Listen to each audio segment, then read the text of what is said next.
somewhere in South America, there is a country that named itself after a treasure that was never there. It went through 5 presidents in 12 days. One of them left through the roof by helicopter. It trapped its savings inside something called the Little Corral, and it made a sport out of chasing a duck on horseback.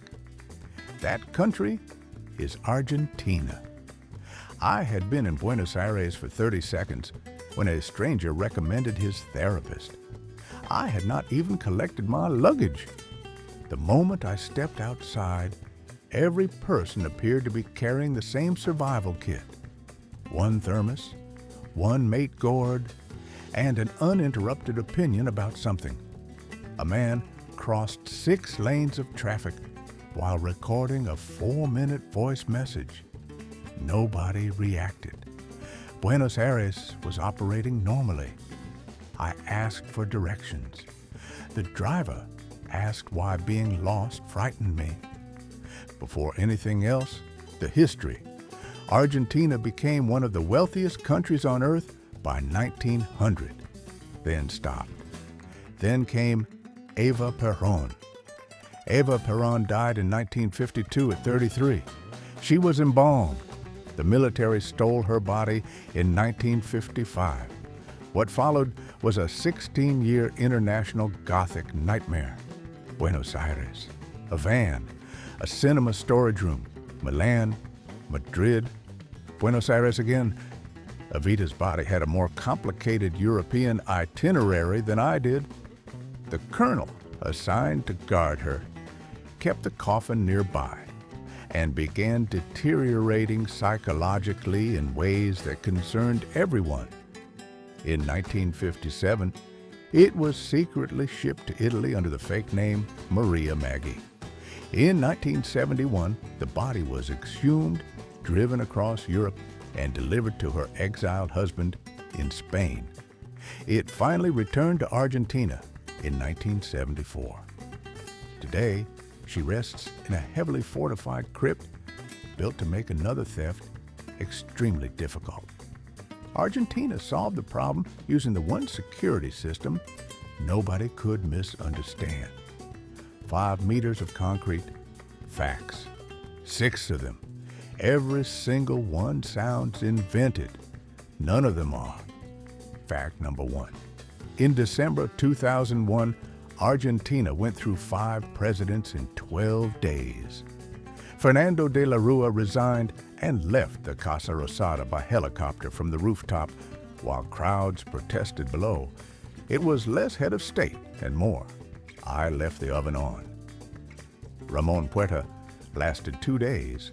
Adolfo Rodriguez Saa announced the suspension of payments on $132 billion in debt and resigned before New Year. 2 more after that. Same office, same presidential sash, completely different man. I tried to film an introduction. I recorded 5 different versions. Each time a different face appeared in the frame. My therapist later described this as a formative experience. Fact number 2. Buenos Aires reportedly has one of the highest concentrations of psychologists on Earth. There is an area of Buenos Aires nicknamed Villa Freud because it is packed with therapists and psychoanalysts. Argentina has even been reported ahead of Austria, the country where Sigmund Freud was born. Austria is in 2nd place. Discussing your session at a dinner party is normal here. Rescheduling a meeting for therapy is normal here. I asked for directions and received a referral. I ordered coffee and was asked how that made me feel. After the Fernet, I booked a 2nd appointment. Fact number 3. In December 2001, the Argentine government froze all bank accounts. They called it El Corralito, the Little Corral, where you keep small farm animals. Argentines could see their money. They could not touch it. Their savings were grazing safely behind a tiny fence. barter clubs expanded rapidly, a haircut for groceries, a song for coffee. For a while, Argentina became one enormous group chat asking, "Will you trade this haircut for potatoes?" This is also why Argentina holds hundreds of billions of dollars outside the formal banking system, abroad, in safety boxes. And yes, sometimes in the traditional Argentine investment vehicle known as a mattress. This is completely rational. If you have watched your money graze behind a fence, you do not put it back in the field. Fact number 4. Argentina developed so many official and unofficial exchange rate categories that even the dollars needed nicknames. The Malbec dollar for wine exporters, the Qatar dollar for World Cup travelers, and one was nicknamed the Coldplay dollar. It applied to payments for foreign performers and became famous just as Coldplay arrived for 10 concerts in Buenos Aires. There was no Chris Martin banknote. I checked. Economists had already suffered enough. At that point, the economy was essentially fan fiction. Fact number 5. Argentina's official national sport is called Pato. Pato means duck. It is played on horseback. The original version used a live duck inside a leather basket instead of a ball. Players on horseback competed to grab the duck. The game was banned several times before being modernized in 1937 and declared the national sport in 1953. Argentina, the country that produced Messi, that lives and breathes football, chose duck on horseback. The modern game now uses a ball with handles. The duck successfully negotiated retirement. I showed up expecting a football. I was given a horse. I asked where the ball was. The duck was already leaving. 3 food stops. I am still thinking about the first one. Food stop number 1, Asado, not a barbecue. A ceremony with a designated specialist called the asador. Only the asador touches the grill. Only the asador manages the fire. I reached for the tongs. 12 conversations stopped simultaneously. The asador removed the tongs from my paw with the calm precision of a bomb technician. I sat back down. I ate everything I was given. I ascended. It was the best meat of 7 countries. I am writing apology letters to the previous 6 countries. Food stop number 2, pizza. Buenos Aires pizza is thick and magnificent. It arrives with Faina placed directly on top, a chickpea flatbread, a second bread, a carbohydrate sitting on the carbohydrate below. Italy built pizza. Argentina added another story. I lifted the Faina, discovered pizza underneath. This meal has a secret floor. I ordered another. Food stop number 3, Fernet and Coke, Argentina's most celebrated social drink. Fernet Branca is a strong, bitter Italian herbal spirit mixed with Coca-Cola. Foreigners describe it as alcoholic mouthwash. The inside of an antique cabinet, a medicine someone forgot to throw away. I have had 10-cent chai in India, an espresso with a chair tax in Italy, a michelada in Mexico, and a wine in France that arrived with no instructions. The Fernet was different. I hated the first sip. The second was confusing.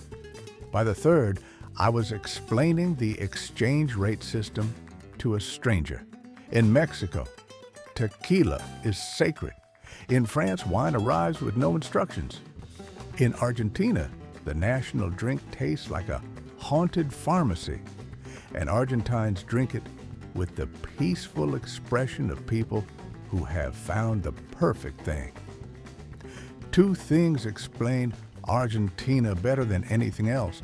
The first is mate, a caffeinated herbal drink shared around a circle through the same metal straw. There are rules. Never stir the straw. Do not steal control of the thermos, and never say thank you after a refill, because saying gracias during mate means I am finished. Stop refilling mine. I said thank you after my first sip. I said it politely. I meant it kindly. The gourd disappeared. The circle moved on without me. I spent the next hour trying to communicate gratitude using only my eyebrows. This went worse than the Norabang score in Korea. Argentines do not merely share mate. They test your character with it. The second is dinner. Many dinner restaurants do not get going until 8 or later. Dinner begins at 10. Midnight is fashionable. To survive, Argentines eat merienda at 5 or 6. Pastries, toast, media lunas, a structured emergency snack designed to keep the body alive until the actual meal. I arrived at 7 in a dinner jacket, hungry, ready. The waiter sat me down, handed me a media luna, and said, "See you in 3 hours." I ate the snack. I ordered another. I aged in that chair. At midnight, the restaurant filled instantly. Children appeared. Grandparents appeared. Someone ordered steak at 11:45. I ordered courage. My therapist called to ask how the waiting had made me feel. Argentina is not a country without rules. It is a country where every strange thing has 17 rules, one designated specialist, and somebody ready to tell me I am holding the thermos incorrectly. It named itself after silver it could not find. It turned a duck into a national sport, pizza into a 2-story building, and dinner into a meal served tomorrow. It changed presidents faster than I could update my cue card. It created an exchange rate nicknamed after a British rock band. And it developed a drink so bitter that the second glass is apparently required to understand the first. Argentina is not normal. It is something much better than that. Drop it in the comments. Which fact sounds the most invented? Evita's European tour, 5 presidents in 12 days, or the Coldplay dollar? Tell me in the comments before Argentina invents another exchange rate. I read every single one, new country every week. Subscribe so you never miss where I land next. Ciao.